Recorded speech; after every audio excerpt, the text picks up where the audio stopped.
Welcome to the Art of Procurement podcast with your host, Philip Eidson. Here, thought leaders share the trends, strategies, and tactics that you can use to elevate the role of procurement and your career. Hi there, everybody, and welcome to this week's Art of Procurement podcast, powered by SIG. And so my originally planned interview, actually this week, they came down with some sickness the day before we were about to record. So what I thought I would do instead is to dig into the archive for today's show. And it's not the Art of Procurement archive, but it's from the Procurement Revolution. And for the benefits of new listeners, the Procurement Revolution was a 5-day online procurement event that was created and hosted by Kelly Barnett and I back in September of 2016. It's actually crazy to me that it was so long ago now. It seems just yesterday. And what we did is we opened the mic for 40 revolutionaries to share their thoughts on the future of procurement in kind of a TED-style environment. All those interviews are actually freely available today, either by going to theprocurementrevolution.com or searching for the Procurement Revolution podcast in your favorite podcast app. And during each day, Kelly and I hosted a Q&A webinar in support of that day's theme. And it's one of those Q&A webinars that I actually wanted to share with you today. The theme of the day was mindset and being prepared for the future of procurement. And Kelly and I's guest on this webinar was Jack Miles. So across a number of roles from a really storied career, Jack is a former CPO of CIBC, of AIG, of Computer Associates. He was the Secretary of State for Florida for the Florida Department of Management Services. Jack is a longtime friend of the show. He's a member of our board of advisors. So we've really got to know Jack well over the last couple of years or so. And so I was delighted that he was really able to participate in the Procurement Revolution. And so for my first question, let's go straight into the Q&A. I asked Jack if he could give a quick assessment on what he believes to be the current state of procurement. Well, you know, the procurement as a profession has sort of gone through a whole series of changes over the years. Yet, what I've seen is that while a lot's changed, a lot stayed the same. The comments you hear from people in the space is basically, you know, we still like to get invited to the table. You know, we need to have a mandate. You know, we can add so much value, but people don't understand it. And what's amazing to me is, you know, I spent almost 30 years kind of in the procurement space or associated procurement space, and the stories haven't changed. Mm-hmm. And I think they haven't changed because, you know, people haven't really stepped up to the plate and understood what, in fact, a particular company was looking for and how, in fact, they could add value. So short answer, lots changed, a lot's the same, and I still think that there's a lot of work to do. So do you think we're ready to change our mindset? I'm not really sure, Phil. I think, you know, I think people want to change. The challenge is that I'm not sure that they realize that sometimes they actually have the keys to change. Yeah. They can drive, you know, the process and kind of, you know, move the needle a bit. I mean, one of the biggest challenges that I see is that many of the procurement people that I talk to still focus on and talk about in you know, too much detail, frankly, about their value in saving money.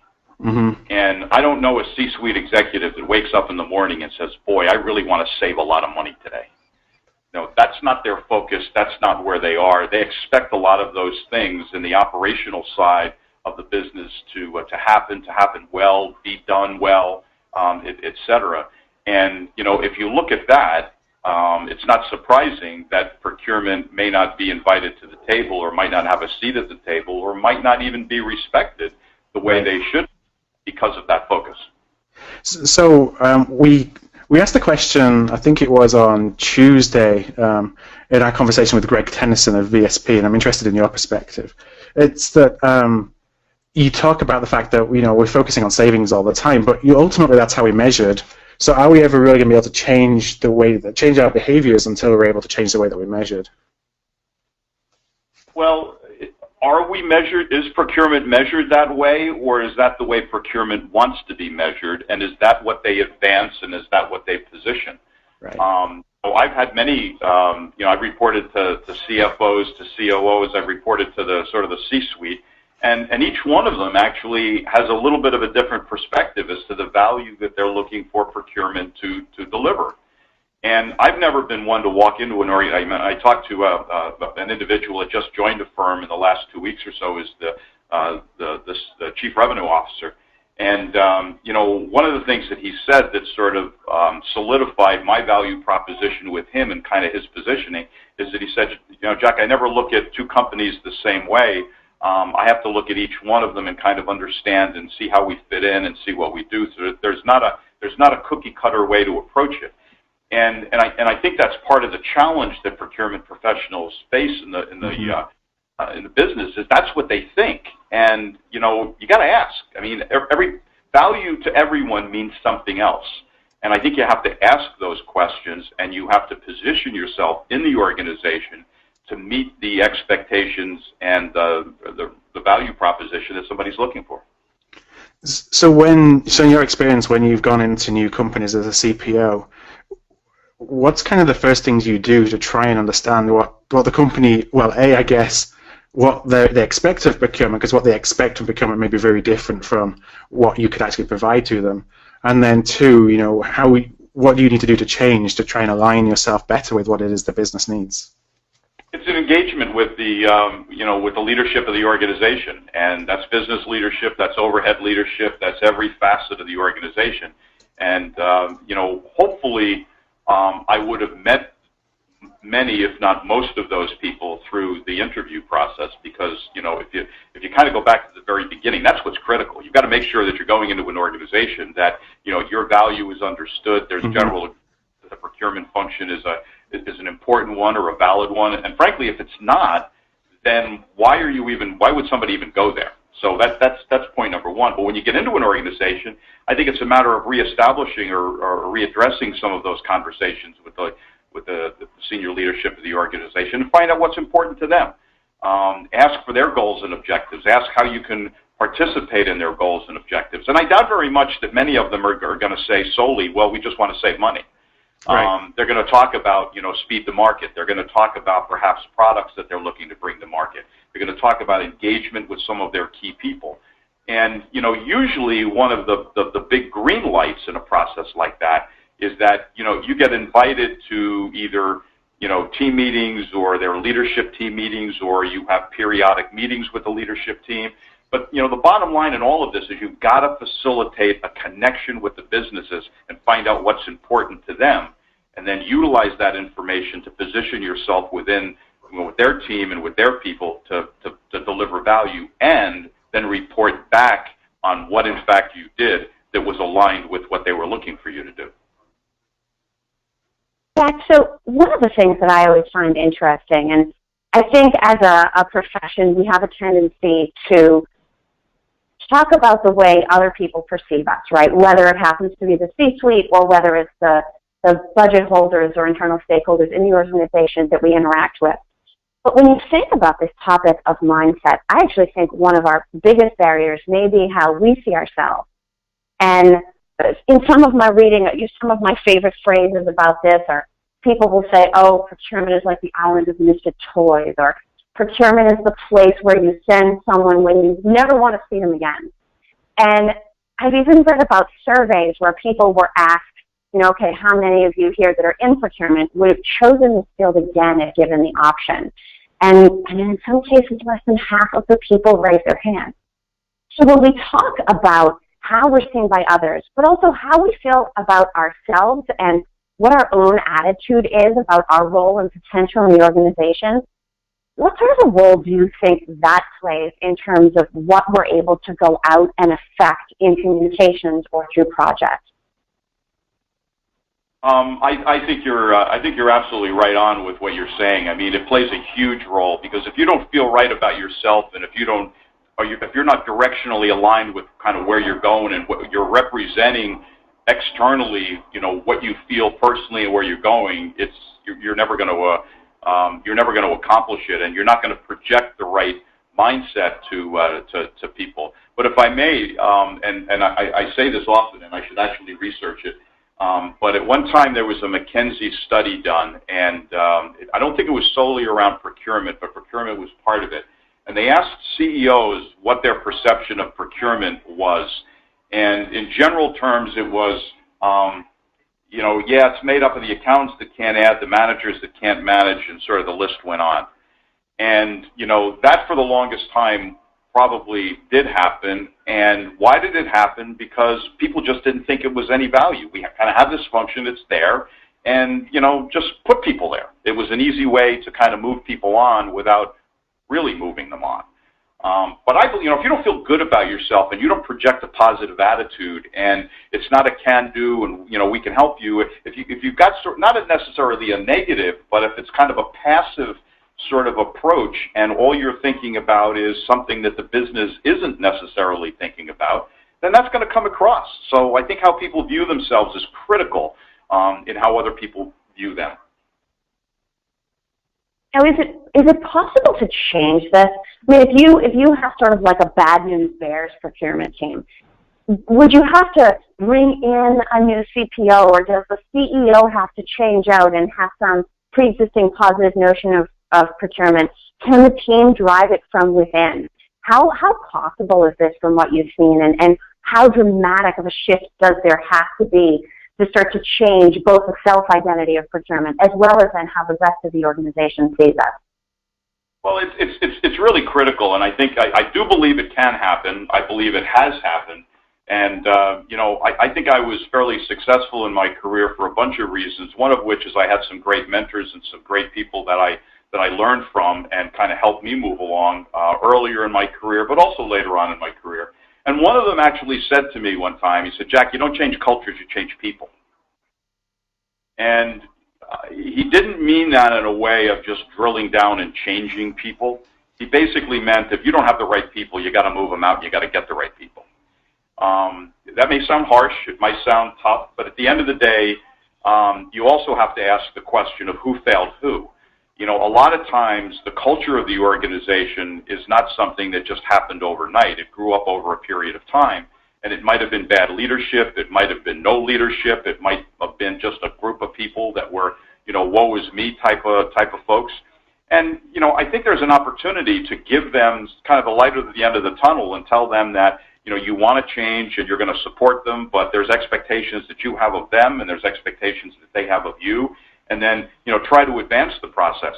I will tell you that there's some people that will adjust really quickly. There will be some people that won't. And the people that won't, frankly, you help them find another role, either in the organization or outside, but they're not going to be your friends and they're not going to help you. So that a bunch of times in my career, and it's just what you have to do.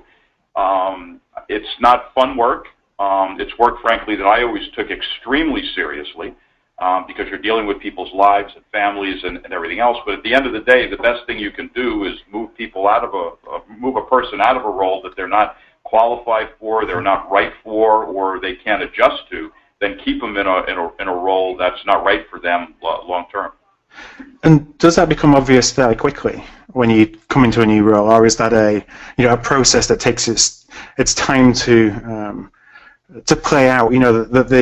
The people who would be impacted or potentially impacted have the time to demonstrate, a desire to change, or are you coming in and recognizing fairly quickly that you need to make some changes, you need to make them quickly?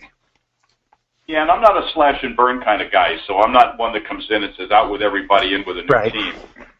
Try to work and assess. However, that has to be done quickly. Mm-hmm. And we all have strengths and we all have weaknesses. And one of the strengths that I think I have, which is also a top of the line weakness, is that I make my mind up very quickly about people. Yeah. The balance on that is that yes, I've been wrong, but I've been right a lot more times than I've been wrong. And many times when a CPO or anybody comes into an organization as a new player, they're coming in for a reason. Some of the roles that I went into, I was kind of seen as a bit of the turnaround guy. Either procurement wasn't performing well or the business had challenges. And quite frankly, sometime in one particular case I can think of, the real issue was the fact that the business had to dramatically change, and they were looking at expense reduction as a way to buy the leadership team some time, So save some money, give us some runway to get some of these other things done. So, cost savings was absolutely critical, so it's something we drill down into.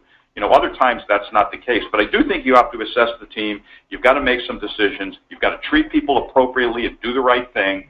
And but at the end of the day, you've got to move on, because the value of the team and how the organization perceives your team is dependent upon what you do probably in the first 90 to 120 days. So it's about those first impressions. Absolutely. Absolutely. What do you say or recommend to professionals, or it can be leaders, but they've had a new CPO that's been brought in, and like you say, often CPOs are brought in because something was failing or there's a burning platform, so they have a need to prove themselves. What do you look for in those people that makes you be able to make your mind up relatively quickly, as if it's somebody that you want to invest in or somebody perhaps for where you want to take the organization? Yeah, I've had some people that have really been good, and a lot of times it's there was a CEO years ago in one of the companies I was in, and they designated the middle management part of the organization as the middle management mush. Right. And he didn't get much, many attaboys for saying something like that, and I kind of get it, but it was descriptive, and everybody got it. Mm-hmm. And many times what I find is that you've got that middle management piece that's not willing to make a call, not willing to sort of say it like it is. They're more followers than they are leaders. But what you have below that group many times, and I hate to be hierarchical about it, but it's the reality. So they're kind of reporting into these people that get it, know what needs to be done, but they're stopped by that middle management group. Mm-hmm.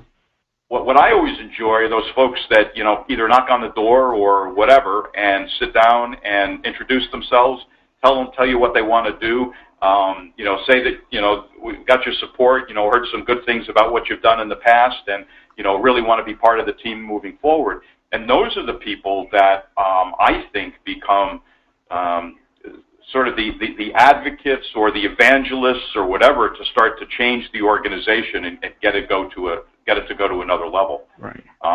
But it's a matter of stepping out sometimes, and there's nothing wrong with doing it. I know that there's been trepidation sometimes with people coming in to see me, that first introduction. That they want to introduce themselves to me, but I give them a heck of a lot of credit for going out and doing that. I usually want to get out and meet people, and sometimes that's in smaller groups. I used to have what I call skip level meetings, where I would go down a couple of levels and just meet with 10 or 12 people on an informal basis and find out what's going on and what they're thinking of and their ideas and their thoughts, and that's very critical when I would move into an organization, because what it started to tell me is which ones of my direct reports were communicating to people, with people, passing on the word as to what's going on. Because if I meet with 10 people and 5 of them don't even know what the heck is going on, then I've got a problem with my leadership team, and that's probably an area that I have to address. But step out. I mean,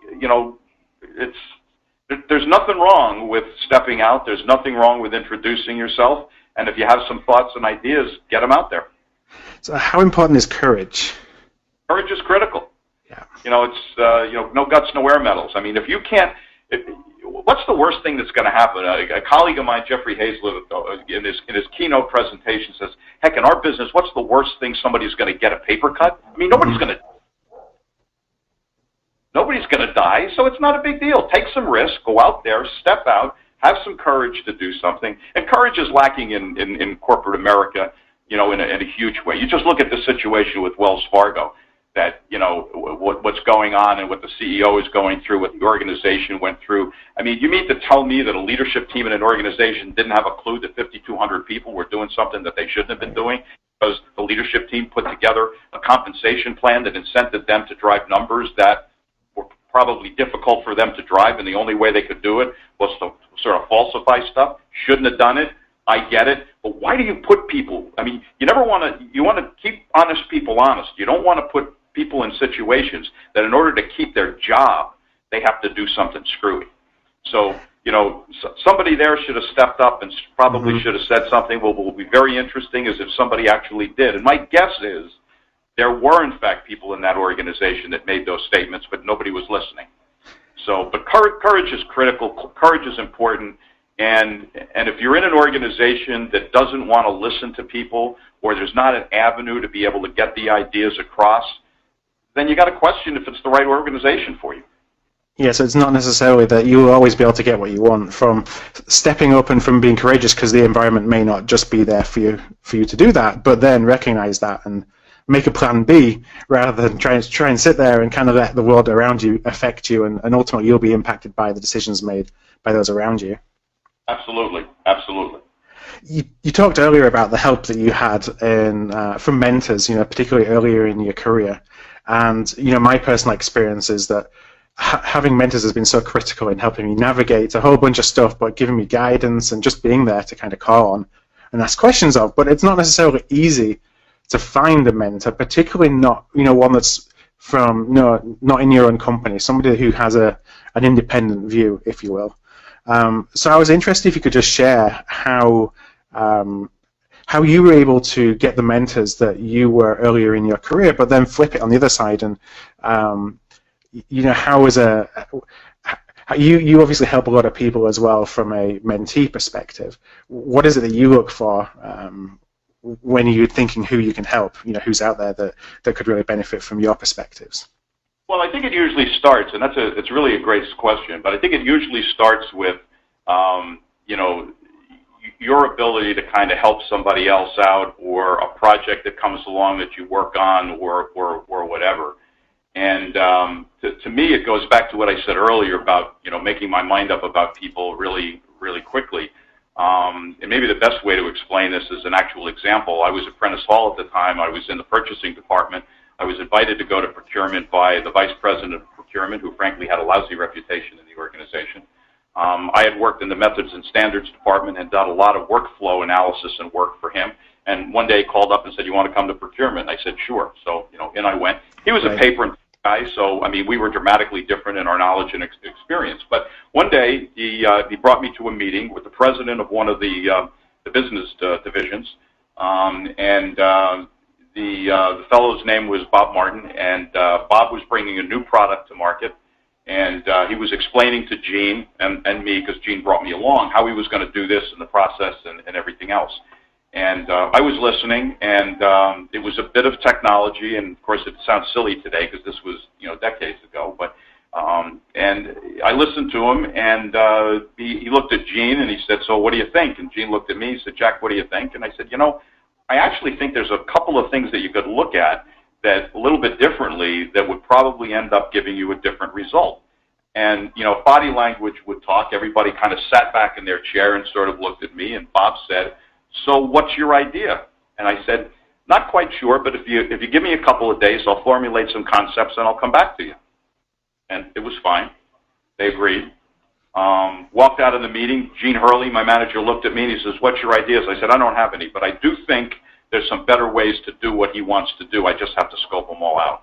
And we did that. We went back, and I think in some file folder someplace, I still have the note from Bob that said, you helped me bring a product to market faster, better, and save me some money along the way, and it wouldn't have happened without your engagement. Bob became one of my mentors. We had a connection when we did that. I was young. I can tell you a bunch of stories of what happened in that company, and frankly, they were all courage-focused. But, I did some things there, and Bob utilized me when he was making acquisitions to go in and take a look at those acquisitions and then come back with some ideas and suggestions. He taught me a very valuable lesson, because one day he handed me back my report and he said, "Now go back and implement it." But all of that stuff was such that I knew I could learn something from him, and I also felt that I could deliver good value to him. So it was a mutually positive relationship, and it's been a little bit of a while since we've talked, but we're still in contact, and it goes back many, many years. So you've got to find somebody that you can help out, somebody that they can help you out, and frankly, somebody that's really, really going to challenge you and ask you some of the tough questions. And do you find that those relationships become formalized, or it's always more just of you kind of agree, not necessarily agreeing, but it's just one of those things that's natural. You kind of playing off each other, you're going off each other. It's not that you think of having a formal mentor-mentee relationship. It's just being there for each other. Well, it's being there for each other, but it's also career advice. I mean, one of the pieces of it that Bob gave me that I still give to people is that, he said to me that I should be going on an external interview every 6 months. And it was like, what? Right. I said, yeah. Because he said the perfect job's going to come along at some point, and if you're not in the marketplace and you don't know and you haven't practiced and you're not good at it, what's going to happen? You're going to blow it, potentially. But, of course, he followed it up by saying, by the way, if you get an offer from somebody or think it's heading that direction, come back and talk to me first. Right. So, what he was trying to do is balance the organizational need and the belief that he had in me, along with my personal, position in life and work environment and everything else. And it was a great relationship. So I want to bring this back a little bit to the things that maybe we could be doing differently to really start driving the change that we want to see and to start thinking differently within procurement. And so, in your mind, are we focusing our time on the right things in our day-to-day jobs, or flip that? What should we be focusing on for the majority of our time? I think it's if you want to be strategically positioned in an organization, you've got to deal with the strategically appropriate and important things that are going on in the business. If your value to the organization is getting the best price on office supplies, you're going to get relegated to the supply room someplace, and that's going to be the end of the game. If the businesses are looking to bring new product to market, or they're looking to change things, or IT is looking to deal with a BPO environment, or take a look at reassessing all of the things that they're doing, you've got to be involved in that stuff. And involved in the stuff isn't a matter of just doing a contract or just having a throw. Just be part of the project team, and find out where you can add some value, and make sure that as a CPO, I always made sure that I was putting my best and brightest on those roles. And frankly, even if it was somebody that didn't necessarily have the product knowledge that they needed to have, I would try to team up, somebody that was, good at negotiation or good at deal making, along with somebody that had product knowledge, so that they could play off of each other and learn and advance the process a bit. But, you've got to be involved in that level of stuff. And frankly, sometimes you have to push your way in. And, that's where your positioning in the organization, the CPO's positioning, and then whoever the CPO reports to, is absolutely critical to make some of these things happen. How much, when we talk about changing skill sets to be able to execute some of the things that we want to be able to do, and whether we have the existing capabilities or not to do that, as a CPO, whose responsibility did you always look at that as? Is it the responsibility of the individual to invest in their own self-development and to be aware of what some of their gaps were and to try and fill them? Or is it the responsibility of the CPO to understand where the gaps were in terms of what they needed and put in place an infrastructure that allows people to close those gaps themselves? Well, number one, nobody's going to look after your career and your positioning and your development any better than you are. And for the people that are out there saying, well, I need training and, they need to do better things, you're just making an excuse and you're pushing it off to somebody else. You've got to figure out what you need. You've got to assess your gaps. You've got to assess the areas that are real strengths for you and the areas that are developmental areas, and, seek some help to go out and address some of those. Is it the responsibility of your manager or your manager's manager to look at some of this? Absolutely. And but a lot of HR, a lot of folks in the development space or the training space have disagreed with me on this. But my belief is that when you are hired for a role, you're expected to have competency within that role. And it's not the organization's responsibility to teach you how to do something in that role. You should have the competency when you move in, and if you don't have all the competencies you need, you should reach out and you should seek ways to do that. Right. It might be inside the organization through training and development. It may be outside of the organization. But that's your responsibility to do. Should the company try and support that? Absolutely. But you're not going to take somebody that can't negotiate their way out of a wet paper bag and put them in a procurement organization and turn them into a top-tier negotiator. Ain't going to happen. How about maybe it has, but I don't know about most out there. There's not enough time. Yeah. How about as the role evolves? So, maybe the focus of the organization changes. So somebody has the fundamentals, but needs some help to make sure that they remain relevant as the need of the role itself changes. I think the best side there is that identify what it is you need and then talk to somebody about what you need. And obviously, as part of that, work through the validation to make sure that they're seeing the same need or they're not seeing different needs. So you want to have alignment around where you need some of that training and development. But it goes back to what I said earlier. You got to take charge for that. You got to know what it is. You've got to self-assess. You've got to do it for yourself because nobody's going to do that for you, nor should they. Right. How important are traditional procurement skill sets today? Well, I kind of throw that back and say, what's a procurement skill set? Right. I guess I think about the fundamentals, the being able to run a process, the being able to analyze some data, but essentially it's about holding people's hand through a process. Is what I see with some things like negotiation and the things that we think of as being the skill sets to help us save money.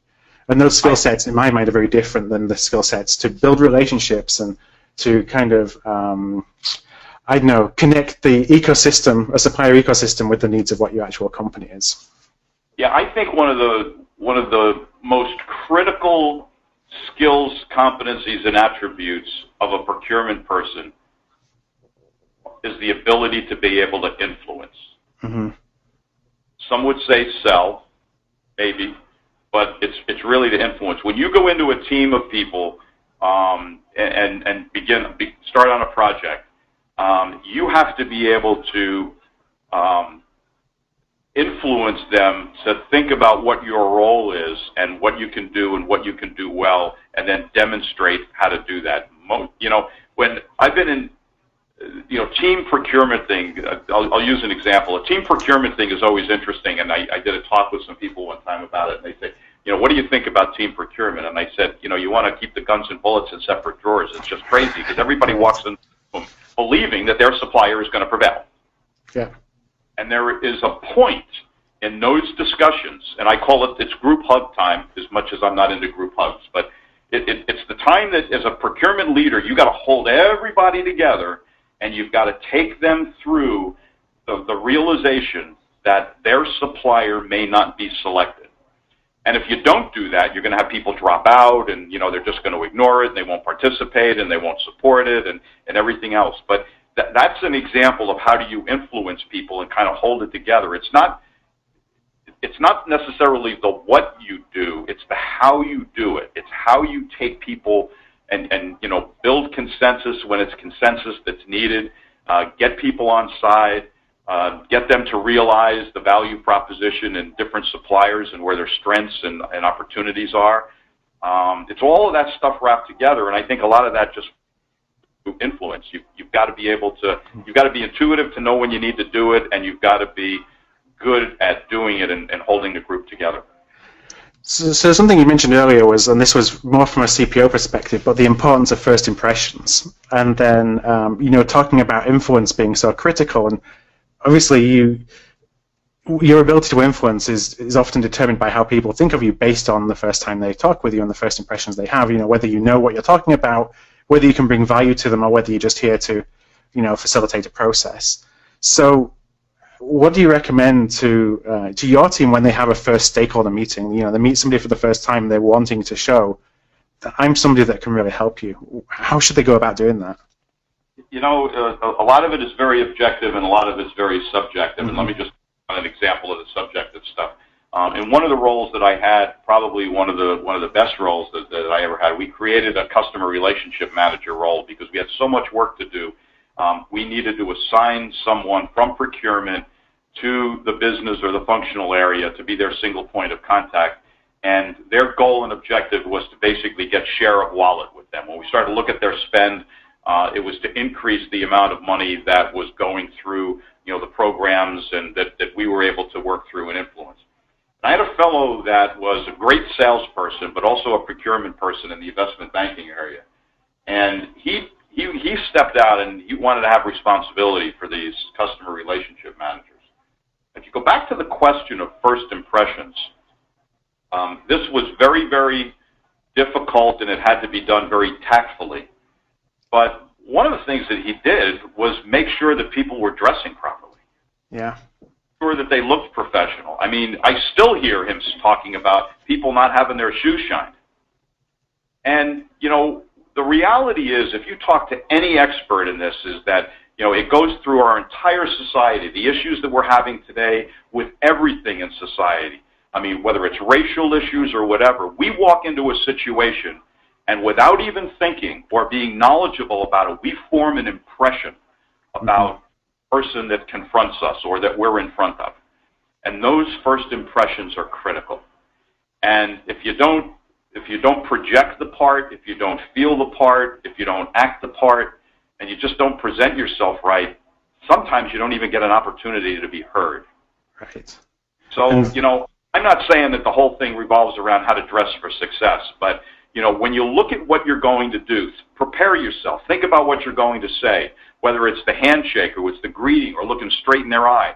I mean, for those of us in the procurement business that meet a lot of people, I mean, we know how bad some people are on their first impression.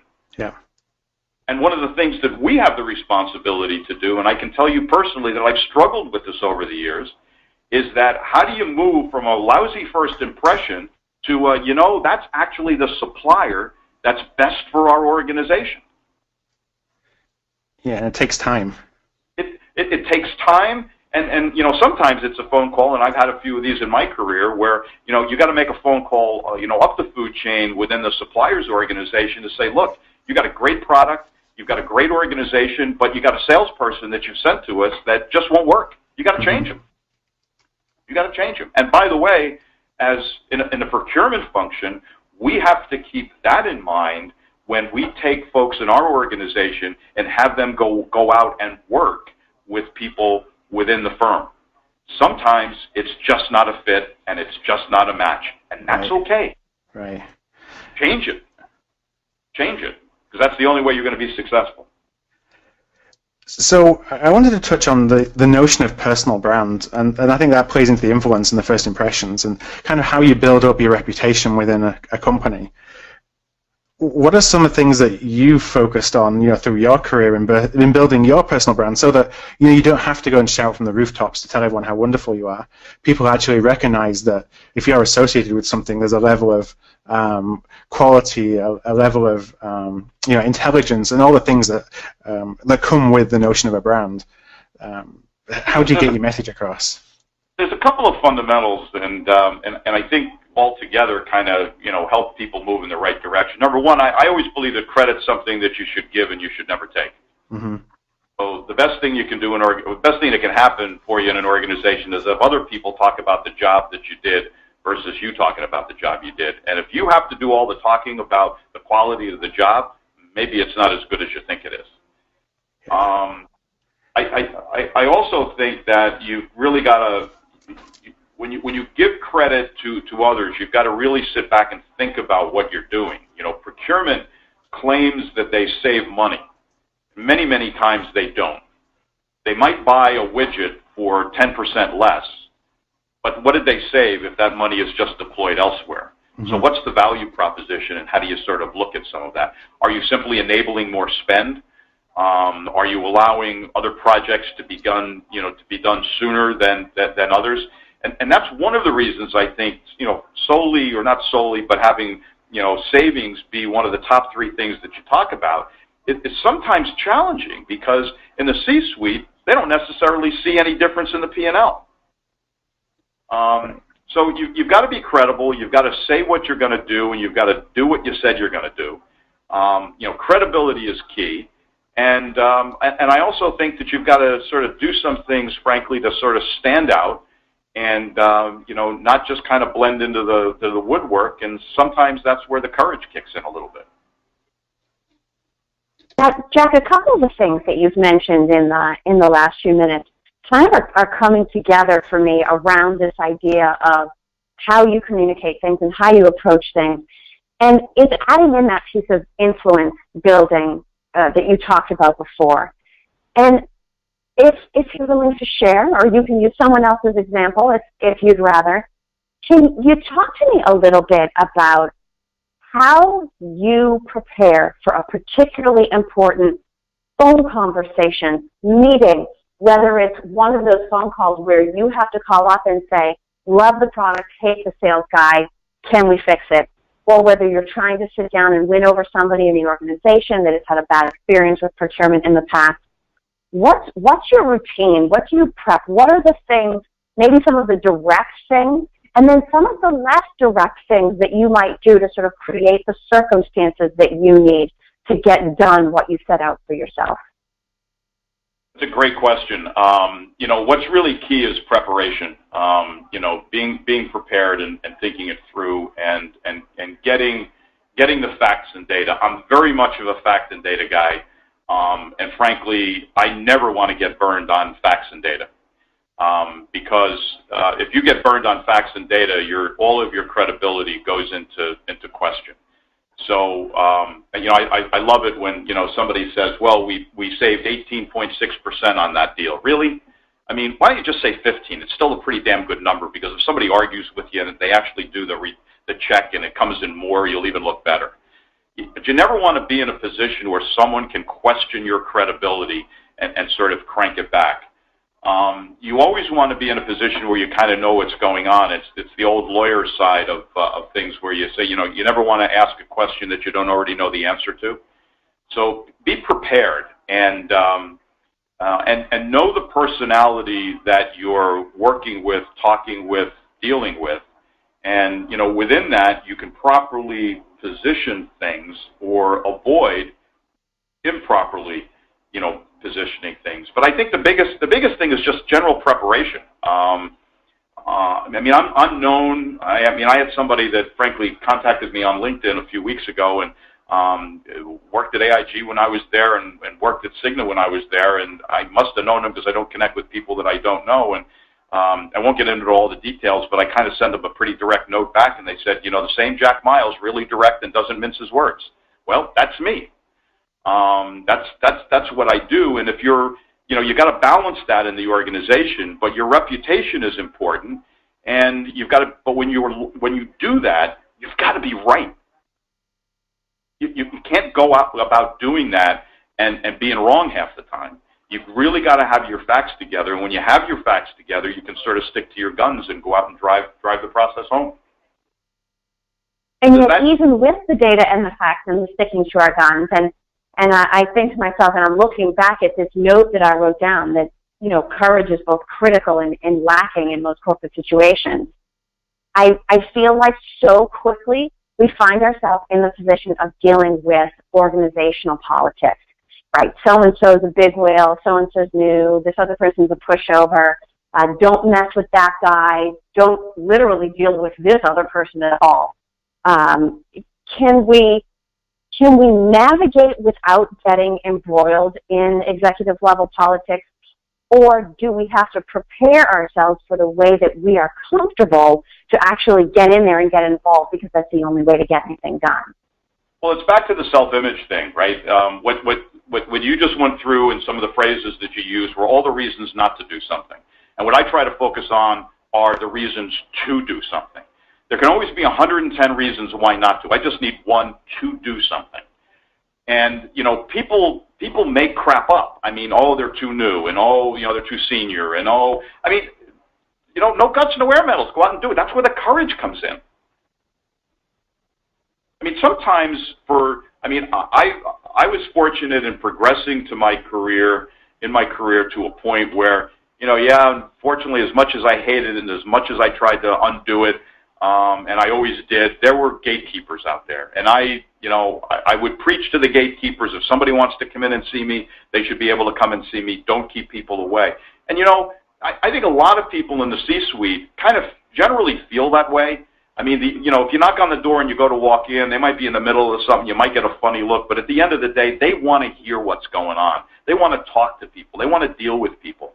And, if you've got a good idea or a good suggestion or something that you want to advance or, just something that you feel you want to deal with, I don't have a problem with people going forth and doing that. And if you can't do that, maybe it's courage, maybe it's influence, I don't know what it is, but, you're probably not going to achieve what you could achieve if you were able to overcome that. Now, if we move away from the idea, not that we're necessarily there, but I think if you don't say it, sometimes it sort of ends up being like, assumed and part of the picture, that everyone that's in procurement today should always be in procurement. I think that whether it's an expectation within Gen X, it's certainly not an expectation with millennials. And so, organizationally speaking, it's something that is going to change. But if you were to have a real high achiever within procurement and they were sitting down to put together their 5-year plan, and they were being honest, right, and so it extends outside of procurement, what other sorts of positions or roles would you be pleased to see someone currently in procurement aspiring towards? Well, that's a great one. It actually goes a couple of ways, because you would hope that at some point people are thinking about individuals that are not in procurement that could eventually move into the organization. So I have no problems in feeding some of my folks elsewhere in the organization, but I would really hope that other people are feeding my organization.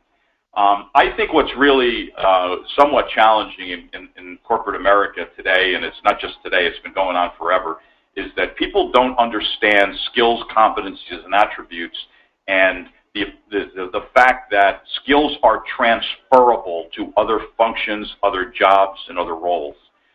Human resources people, development people, all of those, words, they all look at, well, somebody's a lawyer, somebody's an accountant, somebody is a procurement person, whatever, and they pigeonhole them.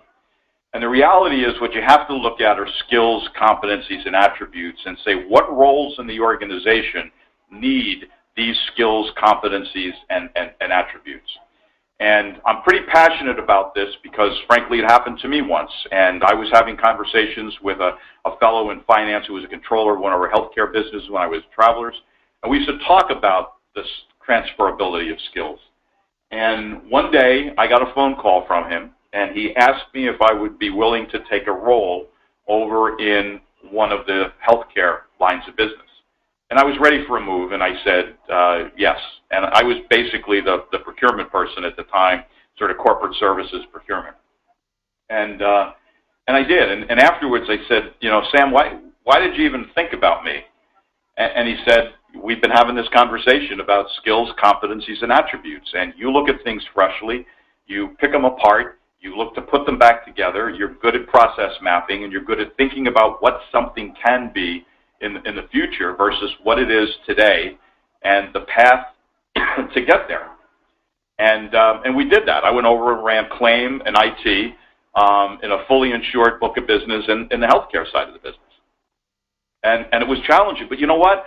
It was new. I got to learn new things, but I got to use my skills and competencies. So, what I would be looking at in people is that where are the, whether it's somebody that's really good at negotiating or it's somebody that's really good at influencing, where else in the organization can we use those skills and then try to connect them with some people in that business or functional area that they can work with to have those conversations about how they might be able to move on. I mean, one of the biggest things that I had is one of the best feel-good things that I ever had in my career was helping people develop skills and competencies and navigate an organization to go on and work elsewhere. That's what we should all be doing. And, I wouldn't have had the advancements in my career if somebody didn't give me those opportunities to be able to do that. And that's what leadership is. That's what, management is. It's preparing people for the next job and helping them get there. So I don't feel that, there's enough, when we look at folks in the C-suite, there's not enough people, I think, that have had the experience in procurement that then go on to do other things outside of procurement.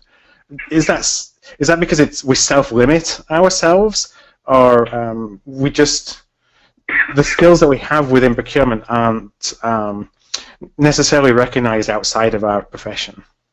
Well, some of it's because there's CPOs in some organizations, or maybe there's not even a CPO, but there's no one that's out there educating and sort of selling, if you will, the skills and the competencies and the value proposition of the procurement organization.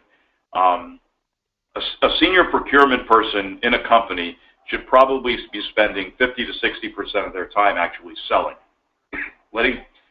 communicating with people, letting them know what you're doing, getting feedback, adjusting the strategy, et cetera. And in a lot of organizations, that simply doesn't happen. So that's where the organization, the function, sort of fails the people that are in it or the people that are in the profession because they're sort of not advancing it and helping people understand the proposition. So as we come to the end of our hour here, I guess the first thing to say is I think this is probably, Phil, I don't know if you'd agree, the widest ranging conversation that we've had so far. Maybe it's because we started with such an open topic of mindset and dealing with change. But Jack, thank you so much for coming with us on this ride and for being an active part of the procurement revolution. Well, thank you very much. And Phil, do we just have just another couple of minutes where I can just go off with a little quote here of something that I've kind of kept with me for years, but I think it sort of assesses where we need to be? Yeah, absolutely. I'd love you to share that. Okay, this is a quote from Dr. Michael Hammer in his book, Beyond Reengineering.